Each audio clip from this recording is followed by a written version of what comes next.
Hey, good morning, Heartland.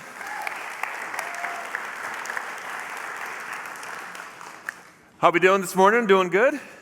Yeah, good to be with you. If we haven't met yet, my name is Brad, and I get to serve as one of the pastors around here at Heartland. And when I was growing up, I know we've got school starting up here in a couple weeks. For some of you, that might be exciting. For some of you, you may not be as excited about that. My grade school, elementary school, ran all the way up to 6th grade. This was before we changed everything around. Anyone else? Yeah, 6th grade? Right.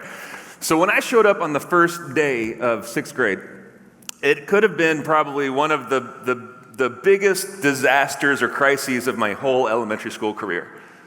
Because when I showed up on that first day, my two best friends from 5th grade were in a different class. Now, right? Yeah, if you've ever been in elementary school, you know that like being placed in different classes with your best friend is like a death sentence for a best friendship. And my two best friends were in the same class, and I was in a different class. And I knew that it was only a matter of time until I was going to be completely forgotten by those other best friends, if not just totally replaced by someone new. And so I was preparing for probably the worst disastrous year of my life. And that's when Ryan showed up. So Ryan was new to our school. And he was a little different, a little quirky, but kind of cool and interesting. He seemed athletic, and he was outgoing. I could tell he didn't have any older siblings because all of his clothes were like new and fashionable. And I had two older brothers, so that was not my case. None of my clothes were new or fashionable, so I was a little intrigued with him. And I found out that Ryan, though he didn't know this, he was a free agent on the friendship market, right? And I was a friend in need.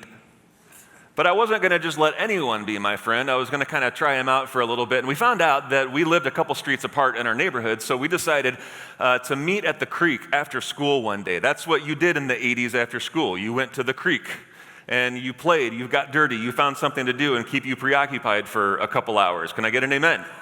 That's right. So we decided to meet at the creek, and the creek was in our neighborhood, was at the bottom. It was kind of an old pasture farmland, and it was in the bottom of that a neighbor had been built on, and the creek was at the bottom of like this 25-foot ravine, right? And as we were walking around exploring the creek and this ravine, there was this old metal fence that had crossed from one side of the top of the ravine to the other. And this is where I learned that my new potential best friend, Ryan, that's what he was officially in that season, new potential best friend, Ryan was a little bit of a daredevil. And he said, hey, let's go across that metal fence from one side of the ravine to the other. And I was like, yeah, I'm not so sure, but you go for it. And before I even said that, he was already kind of climbing across this metal fence while I turned around and started looking for another way to get across the ravine. And as I did, I heard Ryan start to yell as he fell the 25 feet from the fence down to the bottom of the creek bed. And I ran over to the ravine's edge, and I saw him flat on his back, completely motionless at the bottom of the creek. And that's when I knew my new potential best friend is dead. He's gone. I have to go find a new potential best friend. Fortunately, Ryan was okay, as were my chances of having a best friend. I got down there, he brushed himself off. It was the first of many daredevil feats that I would watch him try in our friendship. And he had this kind of odd, indestructible quality that no matter what he tried or did, he walked away without a scratch. I never totally understood it, but I saw it many, many times over our friendship. And when we realized that he was okay, we made a pact that we were never going to tell our parents what had happened. In fact, if my mom and dad are watching from St. Louis, this is the first time that they've heard this story. And we made a pact that we would never tell our parents, and it was on that day that I found a new best friend. And it would be a best friend that would help me through the preteen, tumultuous years of middle school, and that we would share lockers together in high school. We would take each other out to Denny's for late night breakfast after girlfriends would break our hearts, which happened many, many times. We would go to Dave Matthews Band's concerts together and drive across the Midwest just for the heck of it. And we went to different colleges after high school. Ryan went over to Indiana. I stayed here in Missouri. And after my freshman year, I came home for summer break, and he had learned that I had this new serious girlfriend. We were hanging out one night, and he said, well, I have to meet her. I'm your best friend. And I was like, you're right, you do. And despite it being well after midnight, he drove me across town to where my new girlfriend lived, and we realized that she was asleep in her upstairs bedroom window, so he let me climb on top of his shoulders to knock on her window to wake her up, not to get in her window, we would never do such a thing, but to knock on her window and to wake her up. And so I stood on my best friend's shoulders as he stood in my future in-laws' front landscaping bushes, which are still dead to this day, just to wake up my new girlfriend as a little bit of a romantic gesture, but also so she could meet my old best friend, Ryan. So today we're starting this whole new series on friendship. Because I think that for all of us, there may have been, hopefully has been at least one person in our life who came in at just the right time. It could be a new student in your class who became a friend. It could be a coworker that you realized you had something in common with and you started hanging out after work. It could be a neighbor that you started having more than just mailbox conversations with. But because that person became a friend, because they went from stranger to friend or prospective friend to actual friend, your life became better because of it. Because that's what friendships do. They make our lives better. Friends add things that are missing from our lives. They add camaraderie. They add encouragement. They bring fun. That friends bring new perspectives that we need to hear and be challenged by. That's what friends do. They challenge us. They're not afraid to get in our way or to call us up or to see the potential in us that we don't know is there and to call us up to that potential. That really good friends actually keep us from doing stupid things that we might regret, or even if we do, our friends are at least there to help bail us out when we do those things, right? So we all hopefully have had at least maybe one friend like that in their life. And so we're calling the series Asking for a Friend, and which is usually a phrase that we use to describe questions that we're too afraid to ask for ourselves, so we ask them on behalf of a friend, right? But that's not this series. That would be a great series, but that's not this series. This series is literally us asking for a friend because we believe that there may be nothing that may be more important in this particular season than to ask for friends. To ask for friends, because we all need friends at this time. Why? For one, because this is the heartbeat of our church. You heard Lisa say it, that we make space to build relationships to make Jesus first. That we have this conviction as a church that we want to be more than just a building on the side of the road or an hour on Sunday morning or a video to turn on in our living room. But we believe that God does his best work in our lives for the people, the friends that we make a part of our lives. But friends, whether they're friends who are in church or friends who are outside of church, these are not easy things to find and even harder to maintain. That if we should find friends, that it takes a lot of work to maintain those friendships. It takes a lot of time and effort. And maybe you have stories of friends in your lives that kind of got burned by, that you've had some hard friendships. I think we all have. And if you hear the idea of friendship and you have a little bit of a weight on your shoulders or a groan for whatever reason, you're not alone. Because our culture is struggling with friendship maybe more than it ever has. And that's the other reason for this series, because we live in a time and a place when people have less friends and less meaningful friendships than they ever have. As I was preparing for this message in this series, I found study after study this week. It is not hard to find a study where sociologists are all saying the same thing, which is that friendship is on the decline. So I want to show you two of the biggest studies that were done. One, this was over the course of 30 years by the Survey Center on American Life, that between 1990 and 2021, so they reported this last year, Americans who reported having a best friend dropped from 75% down to 59% over those 30 years. The same study also reported in those 30 years that Americans who reported having less than 3 close friends, so not just a best friend, but just a close friend, went from 27% to 49%. People who had less friends increased. That the same study reported that Americans are having fewer close friends than they once did, talking to their friends less often than they once did, and relying less on their friends for personal support. Another study by the University of California, Los Angeles, found that 2 in 5 adults felt like they lack companionship, that their relationships aren't meaningful, and that they are isolated from others. You see, what we're seeing with friendships in our culture and in our society today over the past few decades, this isn't just a geographical thing. These survey respondents were from all over the United States. This isn't even a generational thing. They span all ages of adults. This also isn't a COVID thing. This didn't just happen because of COVID. As you look back on the data, this has been the trend for decades, that we have a loneliness epidemic. And the answer to loneliness is friendship. Now, just to make sure we're all talking about the same thing when we're talking about friendship, here is friendship expert Shasta Nelson, who wrote a book called Frientimacy, and she defines friendship like this. I think it's a good starting point for understanding friendship. Friendship is when two people feel seen by one another in a safe and satisfying way. So it's not just an acquaintance. It's not just two people who roommates or two people who happen to spend a lot of time together. It's two people who feel seen by one another in a safe and satisfying way. So just as you think about your own life, maybe who has been a friend like that to you in the past? Who's a friend like that right now? Who's someone that you feel seen by? What's a friendship in your life that you feel like is really satisfying, that's really safe? What are the quality of your friendships? And what do you want them to be? What kind of friend are you? And so these are the questions that we're exploring in this series. And friendships come in all shapes and sizes. In fact, for the next 3 weeks, as we go out through this series, every week we're going to look at a different kind of friendship that we need in our life to have our most satisfying, meaningful lives. But before we jump into those kinds of friendships, I just want to spend a day, and I just want to kind of lay the foundation. I just want to get a few things kind of laid out as we move into the rest of these series. 3 things that the Bible tells us, 3 truths about friendship from the Bible.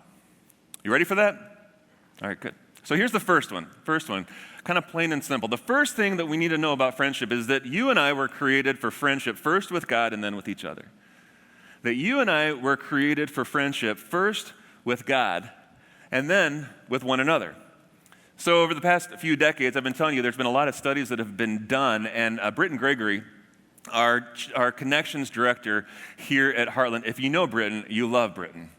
Britton's amazing. I call her our Chief Connections Officer here at Heartland because her whole role is aimed at helping people build connections across these blue rows and online here at Heartland. And so she knew that we were going to be jumping into this series, so she's been on the lookout, and she sent me this fascinating podcast that dug into a lot of what social psychologists have been learning, not just about what's happening in America, but also who have been studying loneliness and studying the effects of loneliness on our lives. And what these studies, these experts have been learning since about the early 90s is when they really started paying attention to this, is that loneliness is not just an unpleasant emotion, okay? Loneliness, that's how we sometimes think about it, as an unpleasant emotion. But loneliness actually induces physical trauma on our bodies. That's what these experts are telling us. Loneliness, not just an unpleasant emotion, but actually inducing physical on our bodies, equivalent, get this, to smoking 15 cigarettes a day over a prolonged period of time. That the physical effects of loneliness is equivalent to the same effects as obesity or just not exercising. So we can't treat loneliness as just kind of this emotion that we have to kind of deal with every now and then and work through, because it actually affects us in even deeper ways than that. And I also want to say, fellas, if you think we're immune to this, the studies have shown that we are especially susceptible, men, to the effects of loneliness. That loneliness can actually has a greater likelihood of addiction and mental crisis in adults, including and especially men.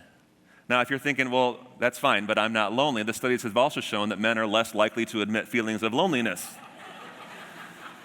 10% so. And it may be because of social stigmas or just because of our preoccupation of looking strong or successful, or we just don't even know how lonely we are, guys.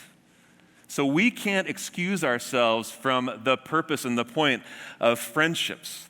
Now, on the flip side, doctors and counselors have found that as negative as loneliness is on our lives and our bodies, the most positive thing that you can do for yourself and for your health and for the longevity of your life is friendship.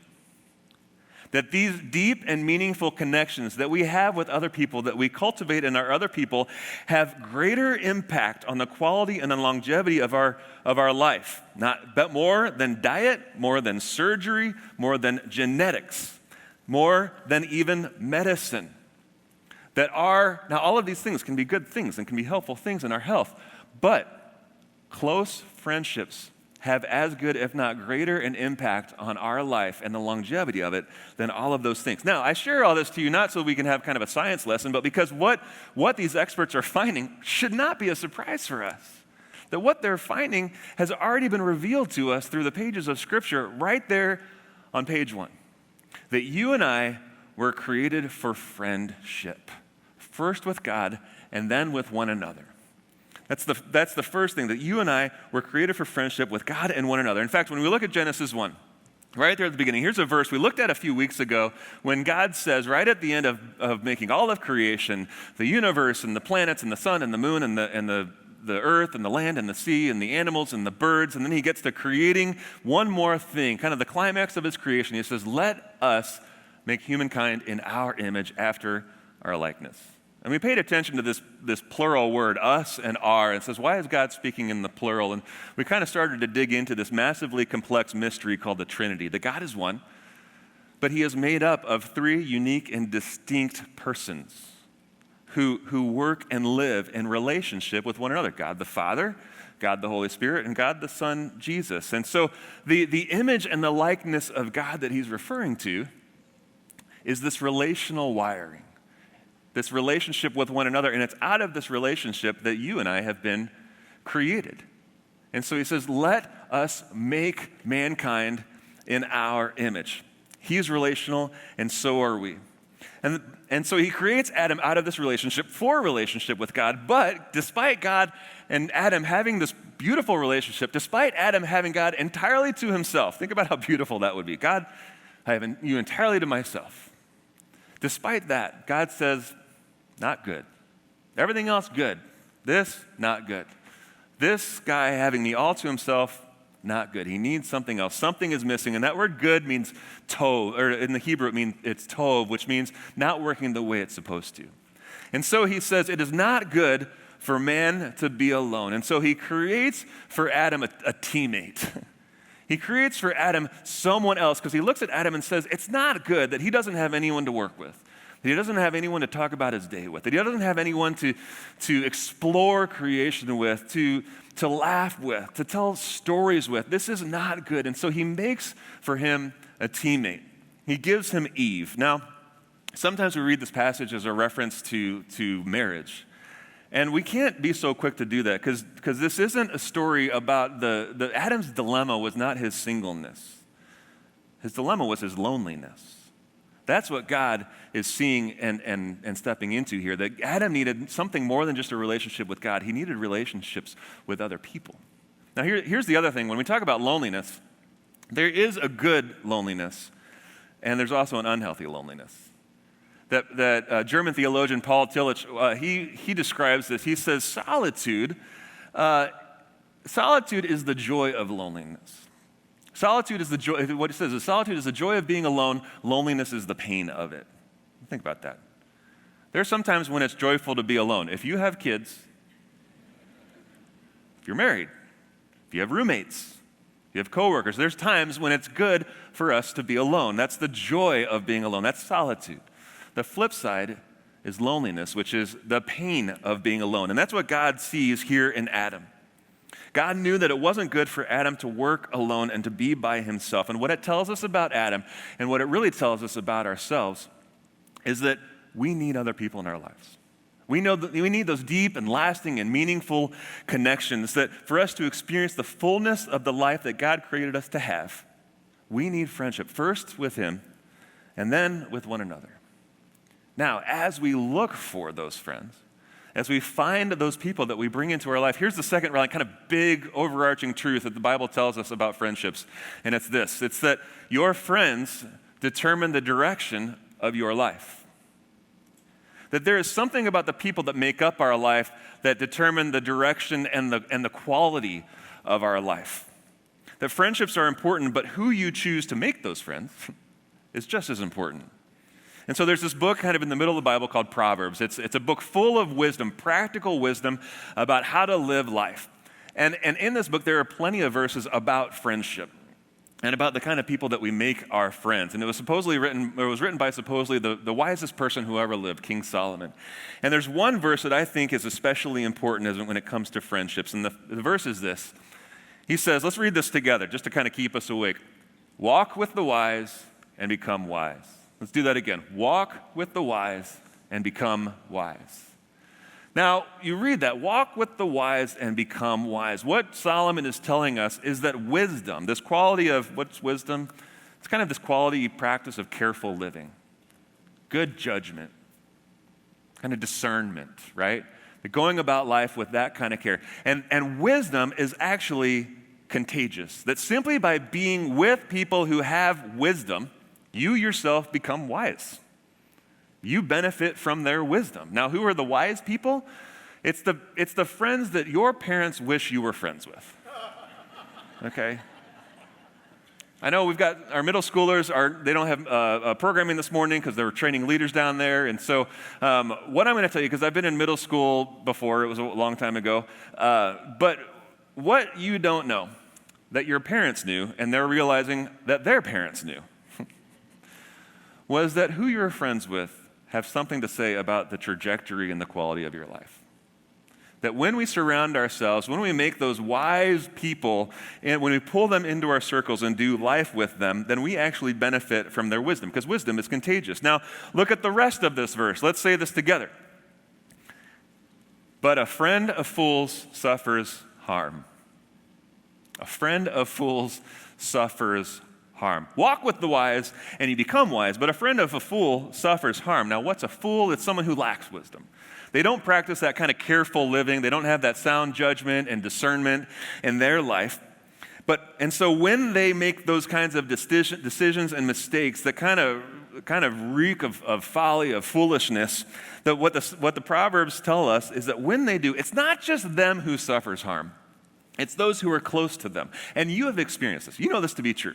You've had friendships, whether it's as a kid or as an adult, and with someone who made some sort of decision or had some kind of lifestyle or some lack of discernment and judgment in their life. And when there was some wreckage in their life, which was inevitably bound to happen, you weren't just a bystander for it. The wreckage of their life created some collateral damage in your life. So you walk with the wise, you become wise. You walk with the foolish, you don't just become foolish, you actually suffer along with the foolish. Wisdom is contagious. Folly, the lack of wisdom in our friendships, actually harms you and me in our own relationships. And I heard it said many times when I was growing up, that show me your friends. Anyone know the rest of it? And I'll show you your future. Show me your friends and I'll show you your future. What it's saying is that who your friends are actually says something about the future in your life. That if you want to know where you're going in life, just pay attention to the close friendships around you. That your friends can actually ultimately move you in a certain direction. That if you have a friend or friends who are really negative, who are really cynical about life or about the world, and then it's saying, don't be surprised if you find yourselves being negative and cynical one day too. Because our friends move us in certain directions. That if you have friends who love to drink too much on the weekends, don't be surprised if you do too. That if you have friends that are always blaming their spouse for their problems in their marriage or who give up too easily on their marriages, then don't be surprised. It might be a forecast of what's to come in your life if you keep hanging out with and listening to these friends. Because your friends actually move you into certain places and in certain directions in your life. And it's a time to ask yourself a question: are my friends moving me in the direction that I want to go in my life? Because on the flip side, the wonderful thing about this is that if you want to move your life in certain directions, then make sure that the friends that you have in your life are people who can help move you there. That if I want to love God more in my life, that if I want, as we say here at Heartland, to make Him more first in my life, in my marriage, in my career, in my outlook, in the decisions that I'm making, then the best thing that I can do is to have friends who want that too. And it will be the same in any other area of your life. And if you want to grow in your physical health, in your leadership, whatever it is, you're going to surround yourself with people who can help move you in that direction, because that's what good friends do. So, friends actually move us in certain directions in our life, and they move us into places that we want our life to be. And so, just as a question for yourself, as you think about your closest friends right now, what did those friends tell you about where your life may be in 5 years? And is it where you want to be? And maybe that's something for you to do this week, is just to write out some of those friendships and ask for God's wisdom and discernment about what to do with them. And it kind of raises up the question of what kind of friend should we be looking for, and what kind of friend do we want to be? And fortunately, Jesus gives us some pretty good answers to this. And in fact, this is the third kind of big truth I want to leave with us today, is that Jesus shows us the essential ingredients of a great friendship. Jesus shows us the essential ingredients of a great friendship. That one of the fascinating things about Jesus when he started his ministry, one of the fascinating things is that the first thing he did was to go find some people to do life with. That he went and found 12 fellows to kind of walk with him over those few years of ministry. And we call them disciples. And that's what they were. They were followers of Jesus. They were students. They learned from him. They ultimately would carry on his message and his movement after Jesus left. But Jesus makes it very clear that these guys weren't just disciples. In fact, on one of the last nights that Jesus spent with these guys, he tells them as much. He says, "As the Father has loved you, so I have loved you. I no longer call you servants, because servants do not know their master's business. Instead, I have called you friends. For everything I have learned from my Father, I have made known to you." He says, I have called you friends. Even the Savior of the world knew that he needed friends when he walked this planet. That he didn't get a pass from this way that we've all been created to design for friendship with God and one another. And so he creates some friendships for him to be able to live with. Now, there's plenty of things that we could say, and we could open up just about any magazine in a doctor's office right now, and they could tell us some of the best qualities for good friendships. I guarantee you there's plenty of articles out there about that. But Jesus offers a few more in this statement right here, that Jesus shows us, I think, what are special. We can't create a list of what we need, essential ingredients in our friendship, without listening to Jesus. And I just want to pull out a few of them really quickly for us. And the first one is this. The first thing that Jesus shows us is, for great friendships, we need vulnerability. He says, I have revealed everything to you. He says, I've held nothing back. There's been no secrets. There's been no mysteries. Everything I've heard from my Father, I've passed along to you. You've been in some of the darkest moments of my ministry and my life. And so he shows this quality of transparency and vulnerability and risk even in these relationships. Now, the thing about vulnerability is you may have some friendships in your life that you're more vulnerable in than others. That's okay, right? Even Jesus, this was true. He was friends with lots of people. He had his kind of core group of these 12 guys. And then even within them, he had some people that he spent more time, 3 guys that he spent more time with and shared more of his heart with than the others. And as we go through this series, as we talk about the different kind of friendships we need, we're going to unpack that a little bit more. We're going to talk about those close, deep-knit friendships where we can just bare our souls. Because that's a question for you and for me, is do you have someone that you can share your secrets with, that you can share your struggles with, that you can talk about your sin with? And they're not going to throw judgment at you. They're going to sit with you in it, because they know that you took a massive risk confiding that information in you. Do you have friends that you can be that vulnerable with? And if your friendships continually stay at kind of a shallow surface level, it could be that maybe there's yet to be any real vulnerability, that maybe you or that other friend has yet to share anything of real significance or importance that would break that floor that's keeping you from going into a deep and meaningful friendship. In fact, part of why our culture struggles so much with friendship is because of our constant desire to impress one another, isn't it? See, impressing one another may earn you followers, but sharing our weaknesses, being vulnerable, earns you friends. Pastor author Craig Groeschel, he talks about this. He says, we may impress people with our strengths, but we connect with people in our weaknesses. Who's your friend that you can be weak with? Who's your friend that you can lower your guard? Are you willing to? Can you be a friend that others can lower their guard to you, and you would be okay with it? You wouldn't be quick to hit the eject button from that conversation or to lighten the mood with a little sarcasm, but just to kind of sit in that real moment with them. So Jesus shows us vulnerability. The second kind of essential ingredient of friendships that Jesus shows us is initiative. Jesus shows initiative with these guys. He says, you didn't choose me, but I chose you. Now, this worked for Jesus. I am not suggesting that we all go out and find strangers on the street corners and say, hey, you didn't choose me, I chose you, let's be friends. We're going to scare a lot of people away like that. But what Jesus did do that we can learn from is he took the initiative. He was intentional enough to create space in his life, and he filled that space with people to do life with. That he filled that space with friendships. And that's a hard thing to do, to find friends. That was easier in 6th grade when it just took a new, strange, kind of intriguing, athletic kid in my class to make a new friend. It's not so easy when you're adults, right? And so where do we start?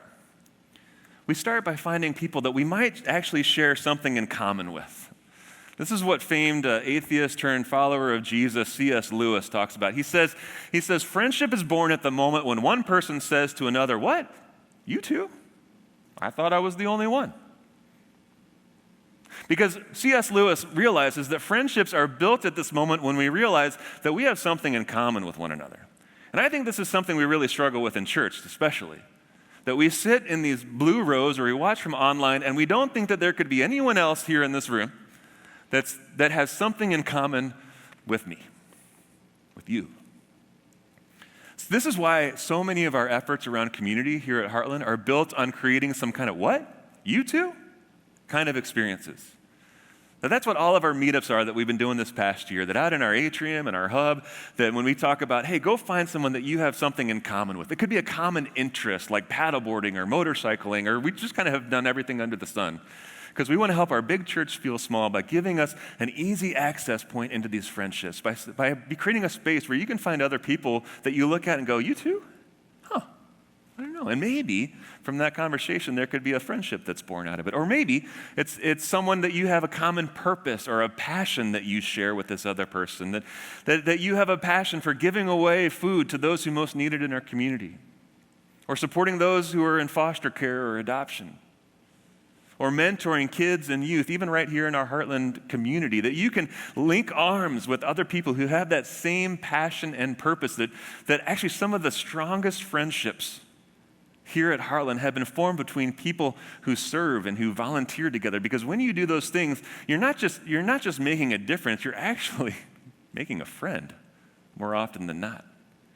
And those friendships that God gives you along the way matter just as much as the difference that you're making when you serve and you volunteer together. So that's why over these next few weeks, we don't just want to talk about friendship. We actually want to help us find some friends here at Heartland. So next week, in the next couple weeks, we're having some of our biggest meetups ever. We're moving the meetups from the hub out into the atrium. And so next week when you show up, we're going to have our atrium kind of broken up into different areas of the city that you may live in. And it's just a way that you can go and meet some people that you might actually be neighbors with. And you don't got to go deep with them. You can just shoot the breeze, but you begin to make some conversations that helps us at Heartland begin to be a place where we can experience friendship with one another. The week after that, we're going to have our atrium kind of divided up according to what decade of life that you're in. That if you need some other people who are raising young kids and in the diapers phase, you can kind of wallow in misery together and be tired together. Like if you're in your older, grayer, wiser years, you can talk about Bob Seger or whatever you guys do. Actually, Bob Seger makes more sense the older I get. I read that somewhere, I don't know. Took that from somebody. And then the following week, the last week, this is all built to just building some connections. The last week, we're actually going to have all of our Heartland communities out there, all of our serving and volunteer teams, so that you can know, hey, here's some access points for you. Here's some places that you can jump in, because we think the best thing you can do for your life and for your faith and for our mission here at Heartland is to go make some friends. To kind of cross over that risky, scarier barrier and to go do that together. But here's the thing. We can set up the atrium and have all the meetups in the world. It takes initiative. And one thing that's true of Heartland is we're never going to force your hand in anything. We don't want to manipulate you into anything, guilt you into anything. The ball is always in your court. And so hopefully that's a step you're willing to take. If not, we'll always be ready for you. And it's not just initiative to step into friendships. It's initiative to maintain them. And that's this last kind of quality that Jesus shows us that makes a great friendship, and it's the quality of generosity. Greater love has no one than this, to lay down one's life for one's friends. Now, I think this may be one of the three, we talked about initiative, we talked about vulnerability. I think generosity is the one that I struggle with the most. I'm great at being friends with generous people. I love those friendships. But I don't think I'm equally generous. I was reminded of this a few weeks ago. My family and I were taking a camping trip. We'd been planning this for years. We were driving out to Glacier National Park in northwest Montana, 25-hour drive. And 3 hours into the drive, I realized that we had lost the wheel bearings on our pop-up camper that we were pulling behind us, which really shouldn't be a big deal. It's like a $20 annual maintenance thing that I just forgot to do, and drove on it for too long. And so I found myself not even to Omaha, not even 3 hours into our trip, with a busted trailer axle that was going to take a week to fix. And we thought maybe this isn't, we got to postpone this trip. Maybe we just need to turn around and go back to Kansas City. And in that moment, kind of unprovoked, I had 3 different friends, all from Heartland, separate from one another, call me and offer to drive up their family's camping gear to Omaha, to loan that to us so that we could keep on going on our trip. Now, my wife and I, we were just sitting there. We were kind of amazed as we were trying to figure this out. You've been in situations like that where you don't know what to do, and in the midst of it, you have people who step in, people that I didn't even know all that well. But I'd had enough of a friendship with them that they felt a door to open in and say, hey, I can be generous in this moment. Not just to offer their gear, but to drive up 3 hours to Omaha and 3 hours back on the spur of the moment that day as this was happening. I'm not really that kind of friend to think about doing that and to offer that. But there were people in my life that God had kind of put in place that offered that to us. We were just blown away. And it made me think about, how do I reflect that kind of generosity, that kind of reckless, selfless, spontaneous generosity? And if you're looking for a way to deepen your friendships, it could just be a little bit of generosity, a little bit of reckless generosity offered out to some people in your circles that creates space for that vulnerability, that helps them take some initiative in response to you. Vulnerability, initiative, generosity. Look at those 3 words here. As we go into this series together, I want to encourage you to take some time and think about 2 questions. One is, how do you reflect these qualities in your own friendships? How do you show vulnerability, initiative, and generosity in your friendships? And secondly, and especially if you find yourself in a really hard and lonely season right now, how can you look to Jesus to receive these things from him right now? I think in periods, especially when our human relationships and friendships are at a low point or at a hard point, those are seasons when we need to run back to Jesus and lean into our friendship with him. And maybe this is a moment for you to do that right now.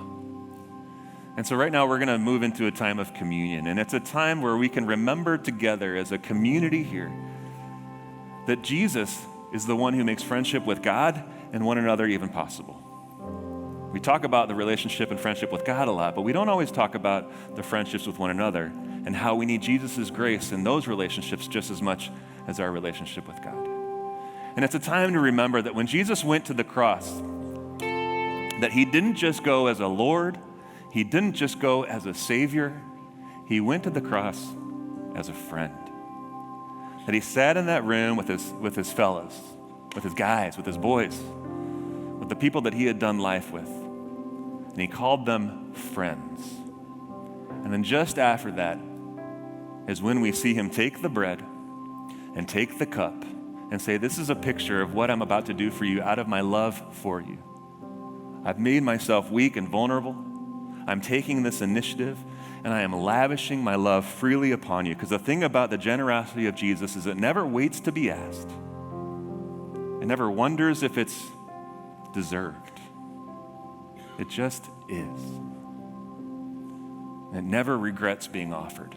And Jesus has not regretted the grace and the love and the friendship that he has offered you. And so around the room, we have 4 stations. We have a couple different ways where you can receive the elements today if you want to take some of the bread and dip it, or we have the prepackaged cups as well. All of it is gluten-free. We want to remove every barrier for you to have a moment where you can reflect on the kind of friend that Jesus is to you. So when you're ready, as the band leads us in the song, at any point you can come forward to any of these stations. Let me pray for us as we do.